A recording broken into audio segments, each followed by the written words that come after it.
श्री देवेंद्र फडणवीस साहेब हे पहिल्या दिवसापासून पहिल्या भाषणापासून मी जे भाषणामध्ये मुद्दे मांडले ते सगळ्याला उत्तरं त्यांनी दिली।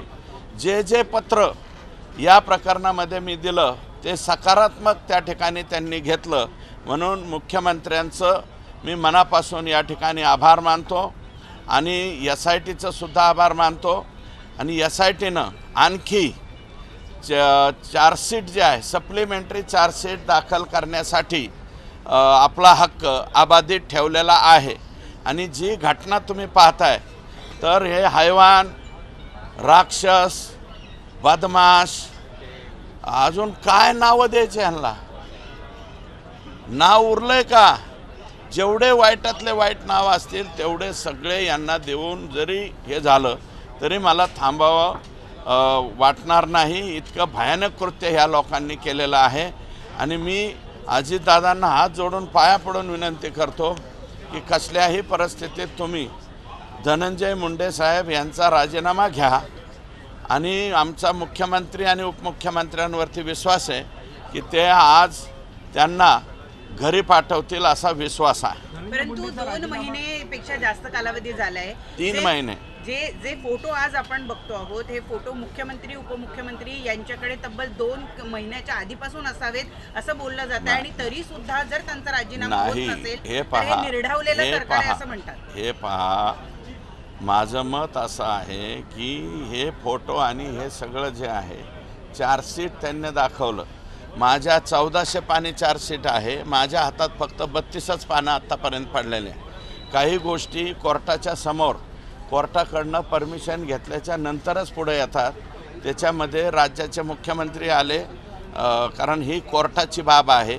प्रत्येक बाबीमध्ये लगेच असं तिरप्या नजरेनं पाहावं असं मला काही वाटत नाही। पण मुख्यमंत्री आधीपासूनच राजीनाम्यासाठी आग्रही होते, पण धनंजय मुंडे राजीनामा द्यायला तयार नाही, मला ह्याच्या बाबतीत ते वरिष्ठ पातळीवरचा विषय आहे, मला माहिती नाही। धनंजय मुंडेंचा राजीनामा घेतल्यावर संतोष देशमुख कुटुंबियांना न्याय मिळेल असं वाटतं? नाही, राजीनामा घेऊन नुसतं थांबणार नाही। सप्लिमेंटरी चार्जशीटमध्ये याच्यामध्ये जे ही घटना कशामुळे घडलेली आहे तर खंडणीमुळे घडलेली। तर खंडणीची एक बैठक 7पुडा ह्या त्यांच्या निवासस्थानी झालं, हा माझा आरोप अजूनही तसाच आहे।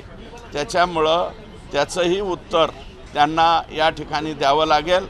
आणि जे कोणी डॉक्टर वाय भासे, महाराजा, गहाराजा, आणखी काही लोक आहेत आणि एक विनंती केलेली, ह्या सगळ्यांचे CDR चेक करून याच्यामध्ये आणखी किती आरोपी वाढतात हे त्याच वेळेस कळेल।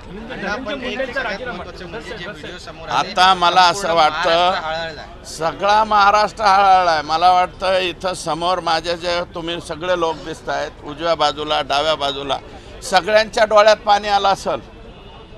ज्याला हार्ट आहे त्या प्रत्येक माणसाला, आणि हे हार्टलेस उत्तरं दिलेली आहेत धनंजय मुंडे साहेबांनी। 12 डिसेंबरचं त्यांचं स्टेटमेंट काढा ना, तुमच्याकडे असेल ना। काय म्हणलात ते? ह्या अशा घटना महाराष्ट्रातल्या प्रत्येक जिल्ह्यात घडतात, देशातल्या प्रत्येक जिल्ह्यात घडतात। आणि आमच्या पंकजाताईंना जर प्रश्न विचारला तर पुण्याचा प्रश्न विचारा, बीडचा प्रश्न विचारू नका असं त्या म्हणतात। त्यांच्याकडं पर्यावरण खात्याची जबाबदारी आहे। मला वाटतं महाराष्ट्राची जबाबदारी आहे का संपूर्ण जगाची जबाबदारी हे मला माहिती नाही। आणि इथून पुढं मीडियाला माझी विनंती आहे, शक्यतो महाराष्ट्राचे प्रश्न त्यांना विचारत जाऊ नका।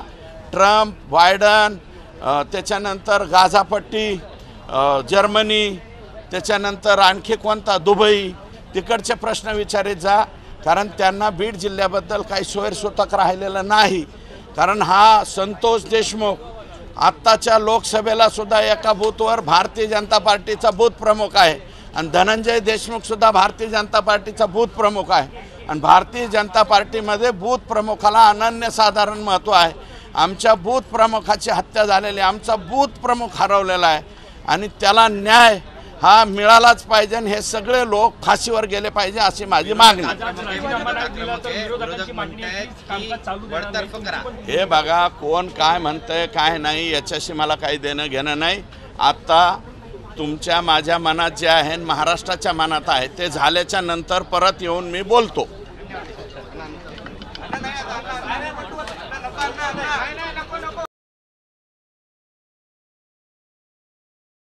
व्हिडिओ आणि 8 फोटो समोर आले. देशमुखांना जीवे मारतात. झालंय, थांबा ना, ह्यांचं झालंय का?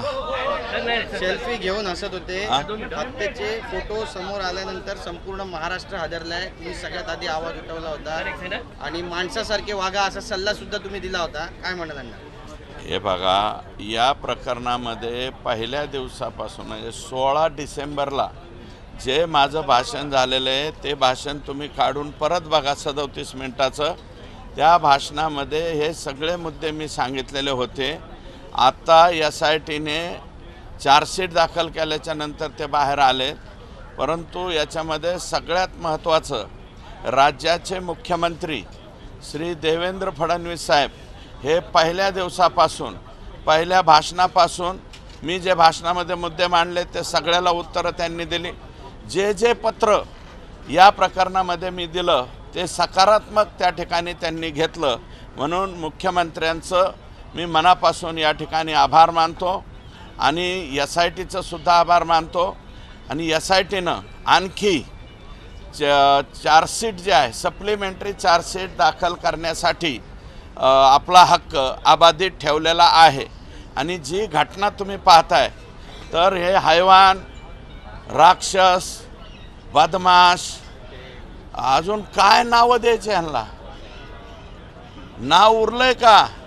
जेवढे वाईटातले वाईट नाव असतील तेवढे सगळे यांना देऊन जरी हे झालं तरी मला थांबावं वाटणार नाही. इतकं भयानक कृत्य ह्या लोकांनी केलेलं आहे. आणि मी अजितदादांना हात जोडून पाया पडून विनंती करतो की कसल्याही परिस्थितीत तुम्ही धनंजय मुंडे साहेब यांचा राजीनामा घ्या. आणि आमचा मुख्यमंत्री आणि उपमुख्यमंत्र्यांवरती विश्वास आहे की ते आज त्यांना घरी पाठवतील असा विश्वास आहे. परंतु 2 महिनेपेक्षा जास्त कालावधी झालाय. 3 महिने.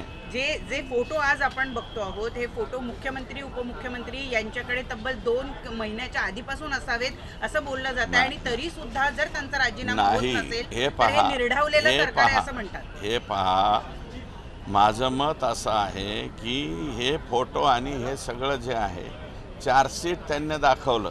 माझ्या 1400 पानी चार्जशीट आहे. माझ्या हातात फक्त 32च पानं आत्तापर्यंत पडलेले आहे. काही गोष्टी कोर्टाच्या समोर, कोर्टाकडनं परमिशन घेतल्याच्या नंतरच पुढे येतात.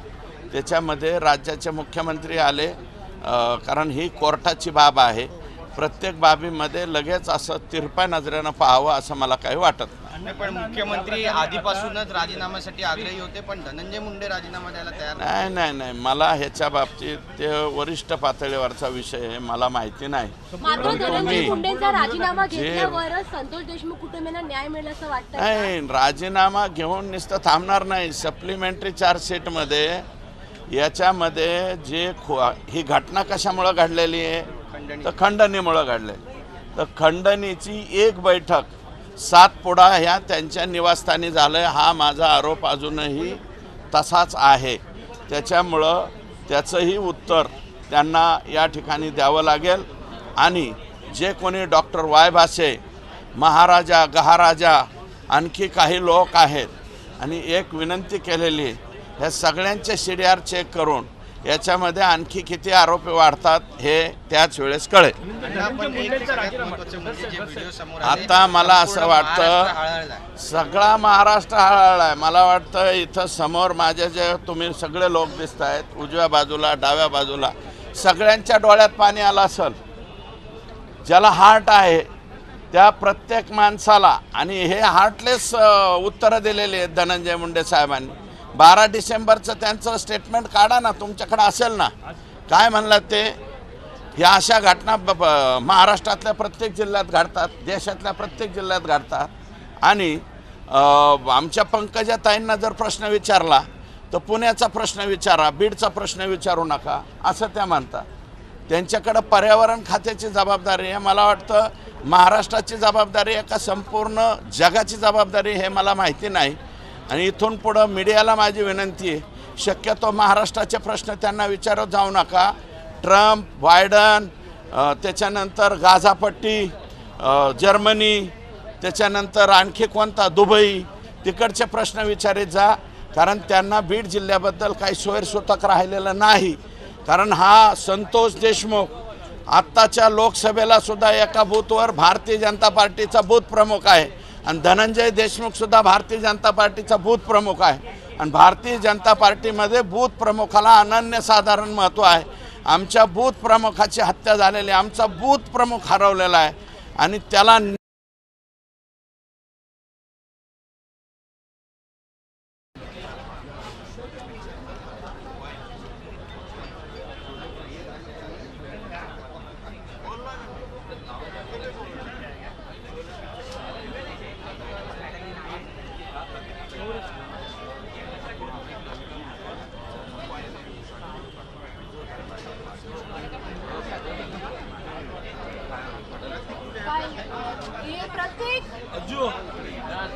नंबर काय बघ ना लाईव्ह।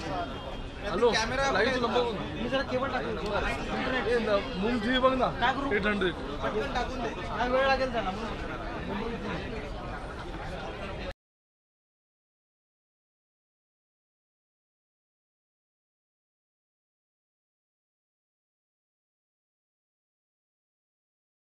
व्हिडिओ आणि 8 फोटो समोर आले। देशमुखांना जीवे मारतात झालंय, थांबा ना, ह्यांचं झालंय का?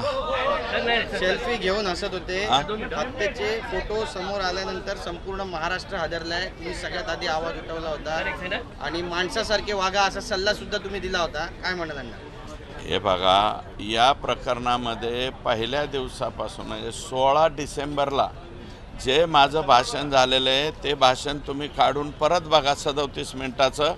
त्या भाषणामध्ये हे सगळे मुद्दे मी सांगितलेले होते। आता SITने चार्जशीट दाखल केल्याच्या नंतर ते बाहेर आले, परंतु याच्यामध्ये सगळ्यात महत्त्वाचं राज्याचे मुख्यमंत्री श्री देवेंद्र फडणवीस साहेब हे पहिल्या दिवसापासून, पहिल्या भाषणापासून मी जे भाषणामध्ये मुद्दे मांडले ते सगळ्याला उत्तरं त्यांनी दिली। जे पत्र या प्रकरणामध्ये मी दिलं ते सकारात्मक त्या ठिकाणी त्यांनी घेतलं, म्हणून मुख्यमंत्र्यांचं मी मनापासून या ठिकाणी आभार मानतो आणि SITचं सुद्धा आभार मानतो। आणि SITनं आणखी चार्जशीट जे आहे सप्लिमेंटरी चार्जशीट दाखल करण्यासाठी आपला हक्क अबाधित ठेवलेला आहे। आणि जी घटना तुम्ही पाहताय तर हे हैवान, राक्षस, बदमाश, अजून काय नावं द्यायचे ह्यांना? नाव उरलंय का?